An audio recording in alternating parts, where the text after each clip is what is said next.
हम यहाँ पे शिव पुराण के 11वें अध्याय की चर्चा करेंगे। यह जो है रुद्र संहिता का 11वां अध्याय है। ब्रह्मा जी की काली देवी से प्रार्थना।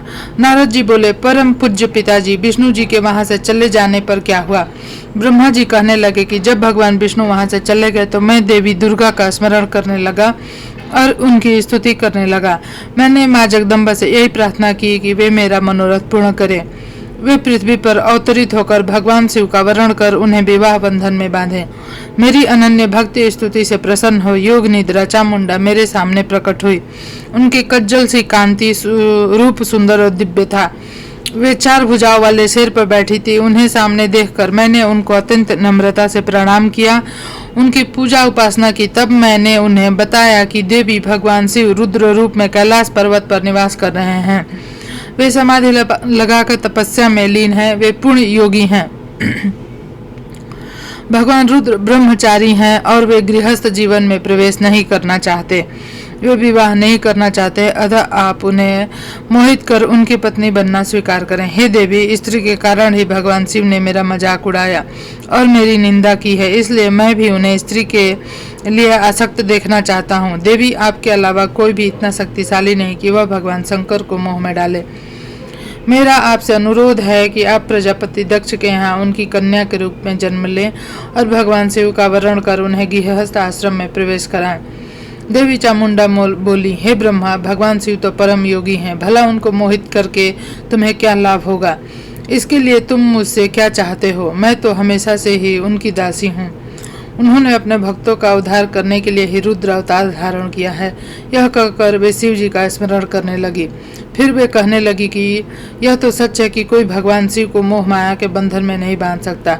इस संसार में कोई भी शिव जी को मोहित नहीं कर सकता। मुझ में भी इतनी शक्ति नहीं है कि उन्हें उनके कर्तव्य पथ से विमुख कर सकूं। फिर भी आपकी प्रार्थना से प्रसन्न होकर मैं इसका प्रयत्न करूंगी जिससे भगवान शिव मोहित होकर विवाह कर लें। मैं सती रूप धारण कर पृथ्वी पर अवतरित होऊंगी। यह कहकर देवी वहां से अंतर्ध्यान हो गई। 12वां अध्याय दक्ष की तपस्या। नारद जी ने पूछा, हे ब्रह्मा जी, उत्तम व्रत का पालन करने वाले प्रजापति दक्ष ने तपस्या करके देवी से कौन सा वरदान प्राप्त किया और वे किस प्रकार दक्ष की कन्या के रूप में जन्मी? ब्रह्मा जी बोले, हे नारद, मैंने आज्ञा पाकर प्रजापति दक्ष क्षीर सागर के उत्तरी तट पर चले गए। वे उसी तट पर बैठकर देवी उमा को अपनी पुत्री रूप में प्राप्त करने के लिए उन्हें हृदय से स्मरण करते हुए तपस्या करने लगे। मन को एकाग्र कर प्रजापति दक्ष दृढ़ता से कठोर व्रत का पालन करने लगे। उन्होंने 30,000 दिव्य वर्षों तक घोर तपस्या की। वे केवल जल और हवा ही ग्रहण करते थे। तत्पश्चात देवी जगदम्बा ने उन्हें प्रत्यक्ष दर्शन दिए। कालिका देवी उन्हें अपने सिंह पर विराजमान थी। उनकी श्यामल कांति और मुख अत्यंत मोहक था। उनकी 4 भुजाएं थी। वे एक हाथ में बरद, दूसरे में अभय, तीसरे में नील कमल और चौथे हाथ में खड़ग धारण किए हुए थी। उनके दोनों नेत्र लाल थे और केश लंबे व खुले हुए थे। देवी का स्वरूप बहुत ही मनोहारी था। उत्तम आभा से प्रकाशित देवी को दक्ष और उनकी पत्नी ने श्रद्धापूर्वक नमस्कार किया। उन्होंने देवी की श्रद्धा भाव से स्तुति की। दक्ष बोले, हे जगदम्बा, भवानी, कालिके, चामुंडे, महेश्वरी, मैं आपको नमस्कार करता हूँ। मैं आपका बहुत आभारी हूँ जो आपने मुझे दर्शन दिए। हे देवी, मुझ पर प्रसन्न होइए। ब्रह्मा जी ने कहा, हे नारद, देवी जगदम्बा ने स्वयं ही दक्ष के मन में इच्छा जान ली थी। वे बोली, दक्ष, मैं तुम्हारी तपस्या से बहुत प्रसन्न हूँ। तुम अपने मन की इच्छा मुझे बताओ, मैं तुम्हारे सभी दुखों को अवश्य दूर कर दूंगी। तुम अपनी इच्छा अनुसार वरदान मांग सकते हो। जगदम्बा की यह बात सुनकर प्रजापति दक्ष बहुत प्रसन्न हुए और देवी को प्रणाम करने लगे। दक्ष बोले, हे देवी, आप धन्य हैं। आप ही प्रसन्न होने पर मनोवांछित फल देने वाली हैं।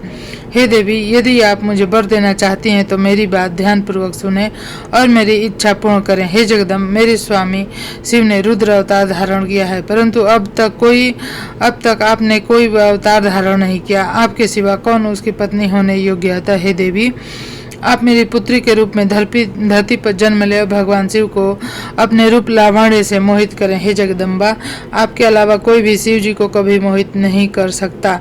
इसलिए आप हर मोहिनी अवतार अर्थात भगवान को मोहने वाली बनकर संपूर्ण जगत का हित कीजिए। यही मेरे लिए वरदान है।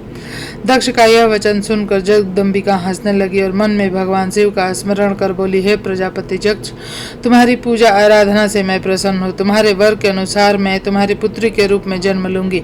तत्पश्चात बड़ी होकर मैं कठोर तप द्वारा महादेव जी को प्रसन्न कर उन्हें पति रूप में प्राप्त करूंगी।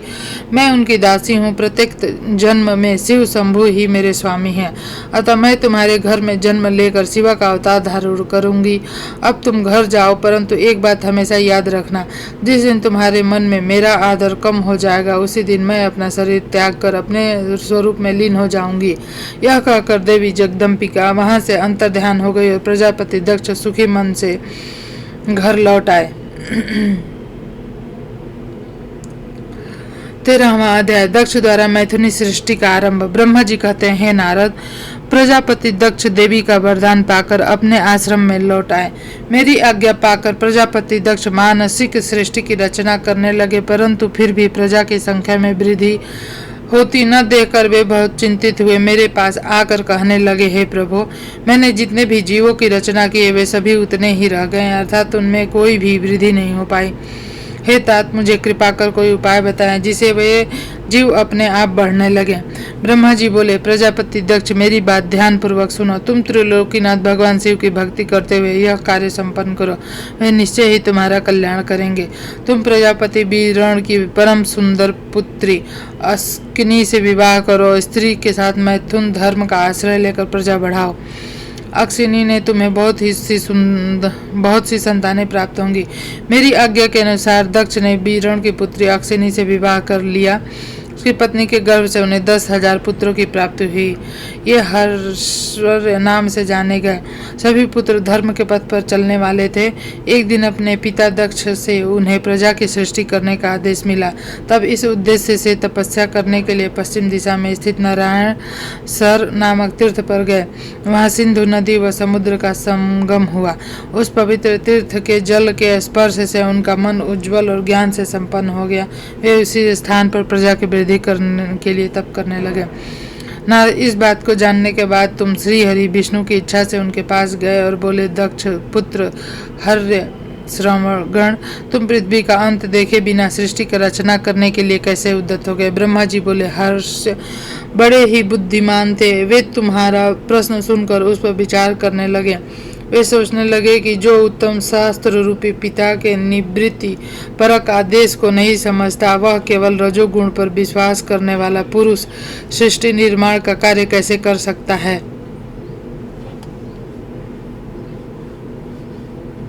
इस बात को समझकर वे नारद जी की परिक्रमा करके ऐसे रास्ते पर चले गए जहां से वापस लौटना असंभव है।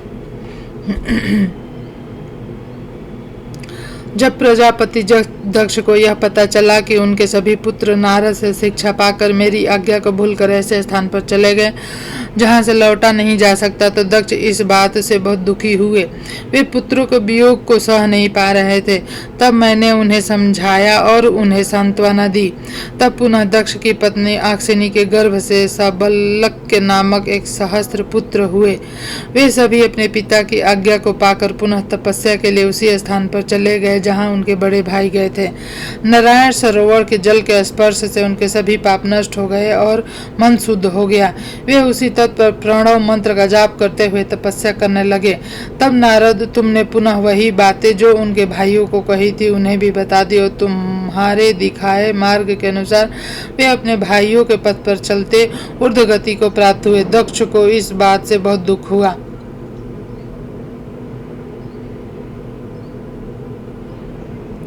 और वे दुख से बेहोश हो गए।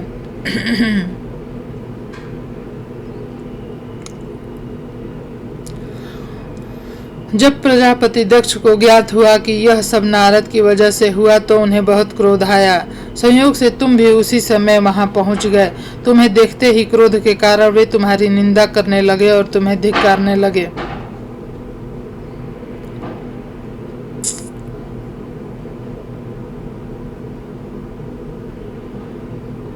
वे बोले, तुमने सिर्फ दिखाने के लिए ऋषियों का रूप धारण कर रखा है। तुमने मेरे पुत्रों को ठग कर उन्हें भिक्षुक का मार्ग दिखाया है। तुमने लोक और परलोक दोनों के श्रेय का नाश कर दिया है। जो मनुष्य ऋषि देव पित्र ऋणों को उतारे बिना ही मोक्ष की इच्छा मन में लिए माता पिता को त्याग कर घर से चला जाता है, सन्यासी बन जाता है, वह अधोगति को प्राप्त हो जाता है। हे नारद, तुमने बार बार मेरा अमंगल किया है, इसलिए मैं तुम्हें शाप देता हूँ कि तुम कभी भी स्थिर नहीं रह सकोगे। तीनों लोकों में विचरते हुए तुम्हारा पैर कहीं भी स्थिर नहीं रहेगा, अर्थात तुम ठहरने के लिए सुस्थिर ठिकाना नहीं मिलेगा। नारद, यद्यपि तुम साधु पुरुषों द्वारा सम्मानित हो, परंतु तुम्हें शोकवश दक्ष ने ऐसा शाप दिया जिसे तुमने शांत मन से ग्रहण कर लिया और तुम्हारे मन में किसी प्रकार का विकार नहीं आया। 14वां अध्याय, दक्ष की 60 कन्याओं का विवाह। ब्रह्मा जी बोले, हे मुनिराज, दक्ष ने इस रूप को जानकर मैं उनके पास गया। मैंने उसे शांत करने का बहुत प्रयत्न किया, सांत्वना दी। मैंने उसे तुम्हारा परिचय दिया। दक्ष को मैंने यह जानकारी भी दी कि तुम मेरे पुत्र हो, तुम मुनियों में श्रेष्ठ और देवताओं के प्रिय हो। तत्पश्चात प्रजापति दक्ष ने अपनी पत्नी से 60 सुंदर कन्याएं प्राप्त की। तब उनका धर्म आदि के साथ विवाह कर दिया। दक्ष ने अपनी 10 कन्याओं के विवाह धर्म से, 13 कन्याओं का ब्याह कश्यप मुनि से, 27 कन्याओं का विवाह चंद्रमा से कर दिया। 2 भूता, गिरीश और कुशाग्र को से 4 कन्याओं का विवाह ताक्षय के साथ कर दिया।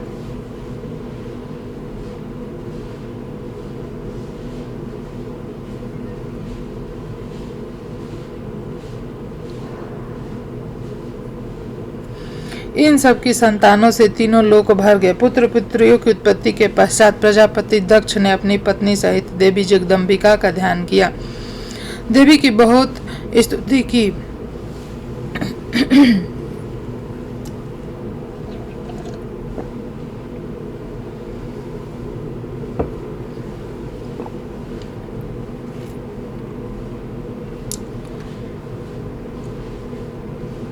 देवी की बहुत स्तुति की। प्रजापति दक्ष की सब पत्नी की स्तुति से देवी जगदम्बिका ने प्रसन्न होकर दक्ष की पत्नी के गर्भ से जन्म लेने का निश्चय किया।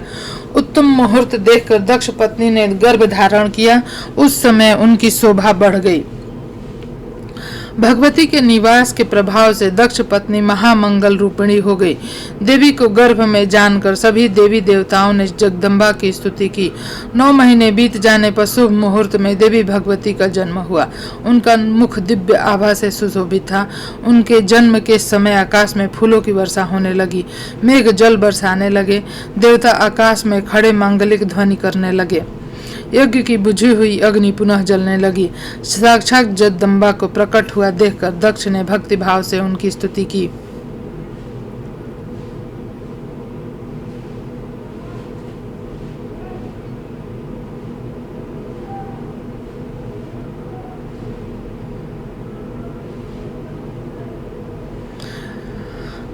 स्तुति सुनकर देवी प्रसन्न होकर बोली, हे प्रजापते, तुम्हारी तपस्या से प्रसन्न होकर मैंने तुम्हारे घर में पुत्री के रूप में जन्म लेने का जो वर दिया था वह आज पूर्ण हो गया। यह कहकर उन्होंने पुनः शिशु रूप धारण कर लिया तथा रोने लगी। उनका रोना सुनकर दासियां उन्हें चुप कराने हेतु वहां एकत्र हो गई। जन्म उत्सव में गीत और अनेक वाद्य यंत्र बजने लगे। दक्ष ने वैदिक रीति से अनुष्ठान किया, ब्राह्मणों को दान दिया। उन्होंने अपनी पुत्री का नाम उमा रखा। देवी उमा का पालन बहुत अच्छे तरीके से किया जा रहा था। वह बालकपन में बहुत सी लीलाएं करती थी। देवी उमा इस प्रकार बढ़ने लगी जैसे शुक्ल पक्ष में चंद्रमा की कला बढ़ती है। तब भी वे अपने सखियों के साथ बैठी हुए भगवान शिव की मूर्ति को ही चित्रित करती थी। वे सदा प्रभु शिव के भजन गाती थी, उन्हीं का स्मरण करती और भगवान शिव की भक्ति में ही लीन रहती। 15वां अध्याय, सती की तपस्या। ब्रह्मा जी बोले, हे नारद, एक दिन मैं तुम्हें लेकर प्रजापति दक्ष के घर पहुंचा। वहां मैंने देवी सती को उनके पिता के पास बैठे देखा। मुझे देखकर दक्ष ने आसन से उठकर मुझे नमस्कार किया। तत्पश्चात सती ने भी प्रसन्नता पूर्वक मुझे नमस्कार किया। हम दोनों वहां आसन पर बैठ गए। तब मैंने देवी सती को आशीर्वाद देते हुए कहा, सती, जो केवल तुम्हें चाहते हैं और तुम्हारी ही कामना करते हैं। तुम भी मन में उन्हीं को सोचती हो और उसी के रूप का स्मरण करती हो। उन्हीं सर्वज्ञ जगदीश्वर महादेव को तुम पति रूप में प्राप्त करो, वे ही तुम्हारे योग्य है। कुछ देर बाद दक्ष से विदा लेकर मैं अपने धाम को चल दिया। दक्ष को मेरी बातें सुनकर बड़ा संतोष एवं प्रसन्नता हुई। मेरी कथन से उनकी सारी चिंताएं दूर हो गई। धीरे धीरे सती ने कुमार अवस्था पार कर ली और वे हुई अवस्था में प्रवेश कर गईं। उनका रूप अत्यंत मनोहारी था। उनका मुख दिव्य तेज से शोभायमान था। देवी सती को देखकर प्रजापति दक्ष को उनके विवाह की चिंता होने लगी। तब पिता के मन की बात जानकर देवी सती ने महादेव को पति रूप में पाने की इच्छा अपनी माता को बताई। उन्होंने अपनी माता से भगवान शंकर को प्रसन्न करने के लिए तपस्या करने की आज्ञा मांगी। उनकी माता ने आज्ञा देकर घर पर ही उनकी आराधना आरंभ करा दी। अश्विन मास में नंदा अर्थात प्रतिपदा, पष्टी और एकादशी तिथियों में उन्होंने भक्तिपूर्वक भगवान शिव का पूजन कर उन्हें गुड़, भात और नमक का भोग लगाया और नमस्कार किया। इस प्रकार एक मास बीत गया। कार्तिक मास की चतुर्थी को देवी सती ने मालपुआ और खीर से भगवान खीर को भोग लगाया। उनका निरंतर चिंतन करती रही। मार्गशीर्ष मास के कृष्ण पक्ष की अष्टमी को वे तिल, जौ, चावल से शिव जी की आराधना करती और घी का दीपक जलाती। पौष मास के शुक्ल पक्ष सप्तमी को पूरी रात जागरण कर सुबह खिचड़ी का भोग लगाती। माह की पूर्णिमा को रात भर वे शिव आराधना में लीन रहती और सुबह नदी में स्नान कर गीले वस्त्र में ही पुनः पूजा पाठ करने बैठ जाती थी। माघ की पूर्णिमा को फाल्गुन मास के कृष्ण पक्ष की चतुर्थी तिथि को जागरण कर शिव जी की विशेष पूजा करती थी। उनका सारा समय शिव जी को समर्पित था। वे अपने दिन रात शिव जी के स्मरण में बिताती थी। चैत्र मास के शुक्ल पक्ष की चतुर्थी को वे ढाक के फूल और वनों से भगवान की पूजा करती थी। वैशाख माह में वे सिर्फ तिलों को खाती थी। वे नए जौ के भात से शिव पूजन करती थी। ज्येष्ठ माह में वो भूखी रहती और वस्त्रों भटकैया के फूलों से शिव पूजन करती थी। आषाढ़ माह में शुक्ल पक्ष की चतुर्थी को वे काले वस्त्र भटकैया से रुद्रदेव का पूजन करती।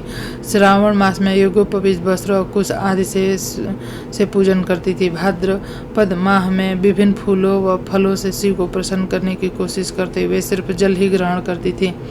देवी सती हर समय भगवान शिव की आराधना में ही लीन रहती।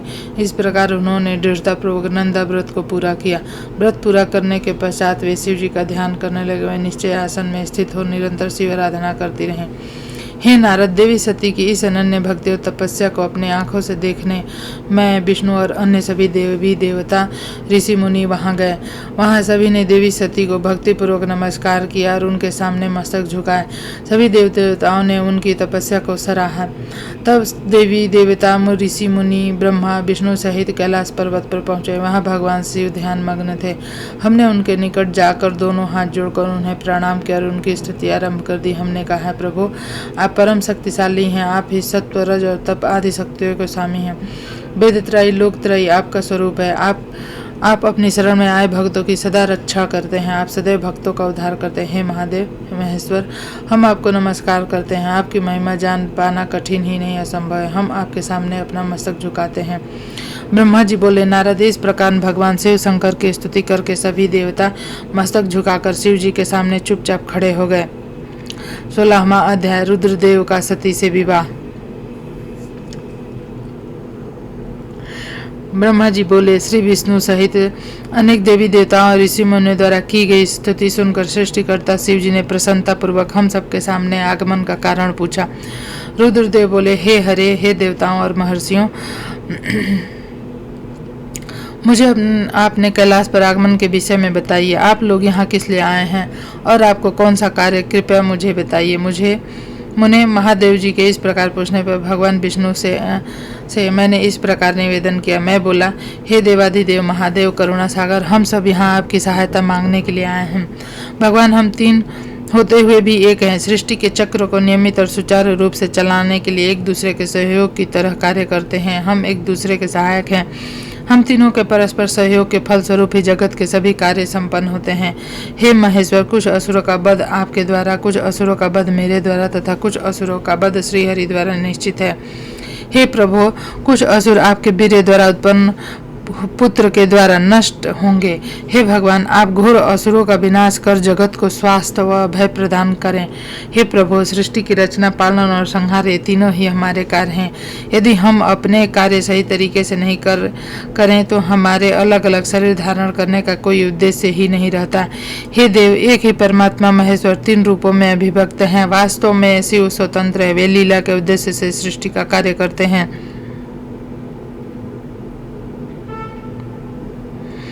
भगवान विष्णु उनके बाएं अंग से और ब्रह्मा उनके दाएं अंग से प्रकट हुए हैं। रुद्रदेव उनके हृदय से प्रकट हुए हैं, इसलिए वे ही भगवान शिव का पूर्ण रूप हैं। उनकी आज्ञा के अनुसार मैं सृष्टि की रचना और विष्णु जी जगत का पालन करते हैं। हम अपना कार्य करते हुए विवाह का सपत्नीक हो गए हैं, अतः आप भी विश्व हित के लिए परम सुंदरी को पत्नी के रूप में ग्रहण करें। हे महेश्वर, पूर्व काल में आपने शिव रूप में हमें एक बात कही थी। आपने कहा था, मेरा एक अवतार तुम्हारे ललाट से होगा जिसे रुद्र नाम से जाना जाएगा। तुम ब्रह्मा सृष्टिकर्ता होगे, भगवान विष्णु जगत का पालन करेंगे। मैं शिव सगुण रूप रुद्र रूप संहार करने वाला होऊंगा। एक स्त्री के साथ विवाह करके लोक के कार्य की सिद्धि करूंगा। हे महादेव, अब अपनी कही बात को पूरा कीजिए। हे प्रभु, आपके बिना हम दोनों अपना कार्य करने में समर्थ नहीं है, अतः प्रभु आप ऐसी स्त्री को पत्नी रूप में धारण करें जो कि त्रिलोकी के कार्य कर सके। भगवान, जिस प्रकार लक्ष्मी विष्णु की सरस्वती मेरी सहधर्मिणियाँ हैं, उसी प्रकार आप भी हमारे जीवन साथी को स्वीकार कीजिए। मेरी यह बात सुनकर महादेव जी मुस्कुराने लगे और हमसे इस प्रकार बोले। उन्होंने कहा, हे ब्रह्मा, हे विष्णु, तुम मुझे सदा से अत्यंत प्रिय हो। तुम समस्त देवताओं में श्रेष्ठ तथा त्रिलोक के स्वामी हो, परंतु मेरे लिए विवाह करना उचित नहीं। मैं सदैव तपस्या में लीन रहता हूँ। इस संसार से मैं सदा विरक्त रहता हूँ। मैं तो एक योगी हूँ जो सदैव निवृत्ति के मार्ग पर चलता है। घर गृहस्थी से भला मेरा क्या काम। मैं तो सदैव आत्मरूप हूँ जो माया से दूर हूँ, जिसका शरीर अवधूत है, जो ज्ञानी आत्मा को जानने वाला और कामना से शून्य हो, भोगों से दूर रहता है, जो अभिकारी है, भला उसे संसार में स्त्री से क्या प्रयोजन। मैं तो योग करते समय ही आनंद का अनुभव करता हूँ। जो मनुष्य ज्ञान से रहित है वे ही भोग को अधिक महत्व देते हैं। विवाह एक बहुत बड़ा बंधन है, इसलिए मैं विवाह के बंधन में बंधना नहीं चाहता। आत्मा का चिंतन करने के कारण मेरी लौकिक स्वार्थ में कोई रुचि नहीं। फिर भी जगत के हित के लिए तुमसे जो कहता हूँ वह मैं करूँगा। तुम्हारे कहे अनुसार मैं विवाह अवश्य ही करूँगा, क्योंकि मैं सदा अपने भक्तों के बस में रहता हूँ। परंतु मैं ऐसी स्त्री से विवाह करूँगा जो योगिनी और इच्छानुसार रूप धारण करने वाली हो। जब मैं योग साधना करूँ तो वह भी योगिनी हो जाए, और जब मैं काम आसक्त हूँ तो वह भी कामनी बन जाए। ऐसी स्त्री ही मुझे सब पत्नी रूप में स्वीकार्य होगी। मैं सदैव शिव चिंतन में लगा रहता हूँ। जो स्त्री मेरे चिंतन में विघ्न डालेगी वह जीवित नहीं रह सकेगी। मैं विष्णु और ब्रह्मा हम सभी शिव के अंश हैं, इसलिए हम सदा ही उनका चिंतन करते हैं। उनके चिंतन के लिए मैं बिना विवाह किए रह सकता हूँ। मुझे ऐसी पत्नी प्रदान कीजिए जो मुझे अनुसार ही कार्य करे। यदि वह स्त्री मेरे कार्य में विघ्न डालेगी तो मैं उसे त्याग दूंगा। विवाह हेतु शिव की स्वीकृति पाकर मैं और विष्णु जी प्रसन्न हो गए। फिर मैं विनम्रता पूर्वक भगवान शिव से बोला, हे नाथ महेश्वर प्रभु, आपको जिस प्रकार की स्त्री का आवश्यकता है वैसी ही स्त्री के विषय में सुनो। हे प्रभु, भगवान शिव की पत्नी उमा ही विभिन्न अवतार धारण करके पृथ्वी पर प्रकट होती है और सृष्टि के विभिन्न कार्यों को पूरा करने में अपना सहयोग प्रदान करती है। उन्हीं देवी उमा ने लक्ष्मी रूप धारण कर श्रीहरि को वरा, सरस्वती रूप में मेरी अर्धांगिनी बनी। अब वही देवी लोकहित के लिए तीसरे अवतार में अवतरित हुए। उमा देवी प्रजापति दक्ष की कन्या के रूप में अवतार लेकर आपको पति रूप में पाने की इच्छा से घोर तपस्या कर रही है। उनका नाम देवी सती है। सती ही आपके भार्या होने के योग्य है। वे महातेजस्विनी ही आपको पति रूप में प्राप्त करेंगी। हे भगवान, आप उनकी कठोर तपस्या को पूर्ण करके उन्हें फलस्वरूप वरदान प्रदान करें। उनका तपस्या का प्रयोजन आपको पति रूप में प्राप्त करना ही है। अतः प्रभु, आप देवी सती को मनोकामना को पूरा कीजिए। हम सभी देवी देवताओं की यही इच्छा है। हम आपके विवाह का उत्सव देखना चाहते हैं। आपका विवाह तीनों लोगों को शुद्ध प्रदान करेगा तो सभी के लिए मंगलमय होगा। तब भगवान शिव बोले, आप सबकी आज्ञा मेरे लिए सबसे ऊपर है, क्योंकि मैं सदैव अपने भक्तों के अधीन हूँ। आपकी इच्छा अनुसार मैं देवी सती द्वारा तपस्या पूरी कर उनसे विवाह अवश्य करूँगा। भगवान शिव के ये वचन सुनकर हम सभी बहुत प्रसन्न और आज्ञा लेकर अपने अपने धाम को चले गए। 17वां अध्याय सती को शिव से वर की प्राप्ति। ब्रह्मा जी कहते हैं, हे नारद, सती ने अश्विन मास के शुक्ल पक्ष की अष्टमी को उपवास किया। नंदा व्रत के पूर्ण होने पर जब वे भगवान शिव के ध्यान में मग्न थी तो भगवान शिव ने उन्हें प्रत्यक्ष दर्शन दिया। भगवान शिव का रूप अत्यंत मनोहारी था। उनके 5 मुख थे और प्रत्येक मुख में 3 नेत्र थे। मस्तक पर चंद्रमा शोभित था। उनके कंठ में नील चिन्ह था। उनके हाथ में त्रिशूल, ब्रह्म कपाल, बर और अभय था। उन्हें पूरे शरीर पर भस्म लगा रखे थे। गंगा जी उनके मस्तक की शोभा बढ़ा रही थी। उनका मुख करोड़ों चंद्रमाओं के समान प्रकाशमान था। सती ने उन्हें प्रत्यक्ष रूप में अपने सामने पाकर उनके चरणों की वंदना की। उस समय लज्जा और शर्म के कारण उनका सिर नीचे की ओर झुका हुआ था। तपस्या का फल प्रदान करने के लिए शिव जी बोले, उत्तम व्रत का पालन करने वाली हे दक्ष नंदिनी, मैं तुम्हारी तपस्या से बहुत प्रसन्न हूँ, इसलिए तुम्हारी मनोकामना को पूर्ण करने के लिए स्वयं यहाँ प्रकट हुआ हूँ। अगर तुम्हारे मन में जो इच्छा है, तुम्हारी जो भी कामना है, जिसके वशीभूत हो तुमने इतनी घोर तपस्या की, वह मुझे बताओ, मैं उसे अवश्य ही पूर्ण करूँगा। ब्रह्मा जी कहते हैं, हे मुनि, जगदीश्वर महादेव जी ने सती के मनोभाव को समझ लिया था। फिर भी वे सती से बोले कि देवी वर मांगो। देवी सती शर्म से सिर झुकाए थी। वे चाहकर भी कुछ नहीं कह पा रही थी। भगवान शिव के वचन सुनकर सती प्रेम में मग्न हो गई थी। शिव जी बार बार सती से वर मांगने के लिए कह रहे थे। तब देवी सती ने महादेव जी से कहा, हे वर देने वाले प्रभु, मुझे मेरी इच्छा के अनुसार ही वर दीजिए। इतना कहकर वे देवी चुप हो गई। जब भगवान शिव ने देखा कि देवी सती लज्जावश कुछ नहीं कह पा रही, तो वे स्वयं उनसे बोले, हे देवी, तुम मेरी अर्धांगिनी बनो। यह सुनकर देवी सती अत्यंत प्रसन्न हुई, क्योंकि उन्हें अपना मनोवांछित फल की प्राप्ति हुई। अपने हाथ जोड़कर मस्तक को झुकाकर भक्त वत्सल शिव के चरणों में वंदना करने लगी। सती बोले, हे देवाधिदेव महादेव प्रभु, आप मेरे पिता को कहकर वैवाहिक विधि से मेरा पाणी ग्रहण करें। ब्रह्मा जी बोले। नारद सती की बात सुनकर शिव जी ने उन्हें यह आश्वासन दिया कि ऐसा ही होगा। तब देवी सती ने भगवान शिव को हर्ष मोह से देखा और उनसे आज्ञा लेकर अपने पिता के घर चली गई। भगवान शिव कैलाश पर लौट गए। देवी सती का स्मरण करते हुए उन्होंने मेरा चिंतन किया। शिव जी का स्मरण करने पर मैं तुरंत कैलाश की ओर चल दिया। मुझे देखकर भगवान शिव बोले, ब्राह्मण, दक्ष कन्या सती ने बड़ी भक्ति से मेरी आराधना की। उनके नंदा व्रत के प्रभाव से और आप सब देवताओं की इच्छा का सम्मान करते हुए मैंने देवी सती को उनका मनोवांछित वर प्रदान कर दिया है। देवी ने मुझसे यह वर मांगा कि मैं उनका पति हो जाऊं।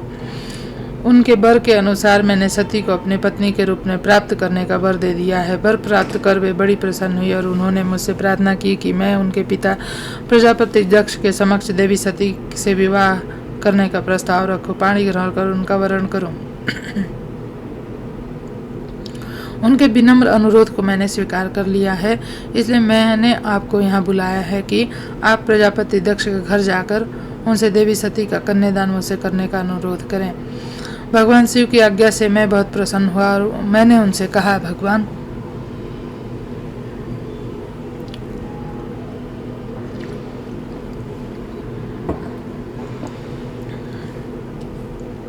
मैं धन्य हो गया जो आपने यह हम देवी देवताओं के अनुरोध को स्वीकार कर देवी सती को अपनी पत्नी बनाकर स्वीकार करने और इस कार्य को पूरा करने के लिए मुझे चुना। मैं आपकी आज्ञा अनुसार अभी प्रजापति दक्ष के घर जाता हूँ तथा उन्हें आपका संदेश सुनाकर देवी सती का हाथ आपके लिए मांगता हूँ। यह कहकर मैं वेगशाली रथ से दक्ष के घर की ओर चल दिया। नारद जी ने पूछा, हे पितामह, पहले आप मुझे यह बताया कि देवी सती के घर लौटने पर क्या हुआ? दक्ष ने उनसे क्या कहा और फिर क्या किया? ब्रह्मा जी नारद जी के प्रश्न का उत्तर देते हुए बोले, जब देवी सती तपस्या पूर्ण होने पर अपनी इच्छा अनुसार भगवान शिव से वर पाकर अपने घर लौटी तो उन्होंने श्रद्धापूर्वक अपने माता पिता को प्रणाम किया। उन्होंने अपनी सहेली द्वारा अपने माता पिता को यह सूचना दी कि उन्हें भगवान शिव से वरदान की प्राप्ति हो गई है। वे सती की तपस्या से बहुत प्रसन्न हुए हैं और उन्हें अपनी पत्नी रूप में प्राप्त करना चाहते हैं। यह सुनकर प्रजापति दक्ष और उनकी पत्नी बहुत प्रसन्न हुए। उन्होंने आनंदित होकर बड़े उत्सव का आयोजन किया। उन्होंने ब्राह्मणों को भोज कराया, उन्हें दक्षिणा दी। उन्होंने गरीबों और दीनों को दान दिया। कुछ समय बीतने पर प्रजापति दक्ष को पुनः चिंता होने लगी कि वे अपनी पुत्री का विवाह भगवान शिव से कैसे करें, क्योंकि वे अब तक मेरे पास सती का हाथ मांगने नहीं आए हैं। इस प्रकार प्रजापति दक्ष चिंतामग्न हो गए, लेकिन उन्हें ऐसी चिंता ज़्यादा दिनों तक नहीं करनी पड़ी। शिव तो कृपा के सागर और करुणा की खान है, तब वह कैसे चिंतित रह सकता है जिसकी पुत्री ने तप द्वारा शिव का वरण किया है। जब मैं सर्वसती सहित उनके घर उपस्थित हो गया, तब मुझे देखकर उन्होंने मुझे प्रणाम किया और बैठने के लिए आसन दिया। तत्पश्चात दक्ष ने मेरे आने का कारण पूछा, तो मैंने अपने आने का प्रयोजन बताते हुए कहा, हे प्रजापति दक्ष, मैंने भगवान शिव की आज्ञा से आपके घर आया हूँ। मैं देवी सती का हाथ महादेव जी के लिए मांगने आया हूँ। सती ने उत्तम आराधना करके भगवान शिव को प्रसन्न कर उन्हें अपने पति रूप में प्राप्त करने का वर प्राप्त किया है, अतः तुम शीघ्र ही सती का पाणी ग्रहण शिव जी के साथ कर दो। नारद, मेरी यह बात सुनकर दक्ष बहुत प्रसन्न हुआ। उन्होंने हर्षित मन से इस विवाह के लिए अपनी स्वीकृति दे दी।